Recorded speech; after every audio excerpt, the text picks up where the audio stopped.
Tiga jenis fund yang anda perlu ada untuk merancang kewangan anda. Pertama, emergency fund. Emergency fund ni dia bersifat immediate dan mudah diperoleh. Dan kebiasaannya, orang akan melaksanakan emergency fund ni dalam dua cara, iaitu melalui simpanan secara cash, dan kedua, mereka akan menyimpan di dalam bank secara bulanan dengan jumlah simpanan yang tetap. Kedua, short term fund. Kebiasaannya short term fund ini dibuat apabila seseorang itu mempunyai short term target. Sebagai contohnya, kita nak buat down payment untuk kereta, down payment untuk rumah, mahupun duit simpanan untuk kahwin. Dan selalunya untuk mendapatkan short term fund ini, ia akan dibuat melalui pelaburan, yang mana pelaburan ini akan menjanjikan pulangan yang tinggi dalam masa yang singkat. Tapi perlu diingat, setiap pelaburan yang dibuat kebiasaannya memerlukan modal yang tinggi dan juga risikonya juga adalah tinggi.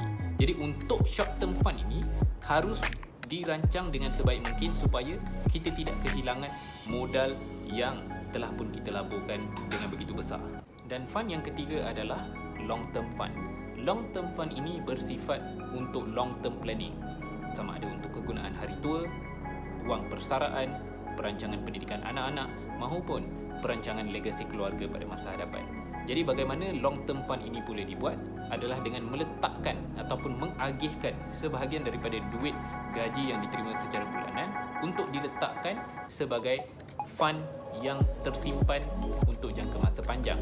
Apa contoh instrumen yang ada di Malaysia yang menawarkan servis sebegini kepada orang-orang kita yang ada di sini? Sebagai contohnya, Private Retirement Scheme. Kedua, EPF. Ketiga, ASB, dan juga Menu Secure yang telah pun di-offer oleh Manulife Malaysia.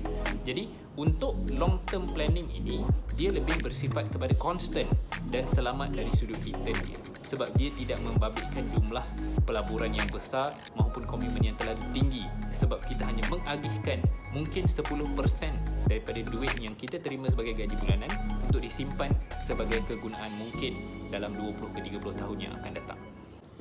Jadi sebagai konklusinya, untuk anda yang baru memulakan kehidupan mahupun golongan-golongan yang baru memulakan kerja selama 1 ataupun 2 tahun, apa yang perlu anda buat bermula daripada saat ini?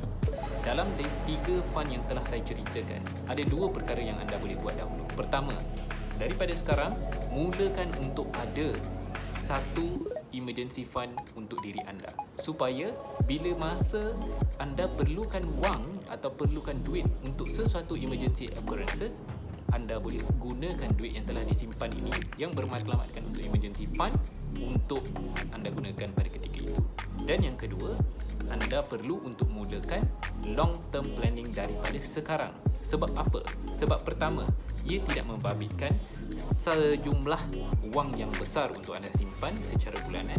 Dan yang kedua, ia adalah bersifat konstan dan mendisiplinkan diri anda supaya dalam masa 10 ke 20 tahun akan datang, anda akan ada some amount of money for you to use untuk anak-anak you maupun keluarga you mahupun wang untuk anda gunakan ketika anda sudah bersara nanti. Jadi itu sahaja sharing saya untuk hari ini. Thank you untuk semua yang ada. Sekiranya ada sebarang komen untuk pembaikan mahupun sebarang soalan untuk ditanya tentang perancangan kewangan anda, boleh untuk anda komen di bawah. Thank you. Assalamualaikum.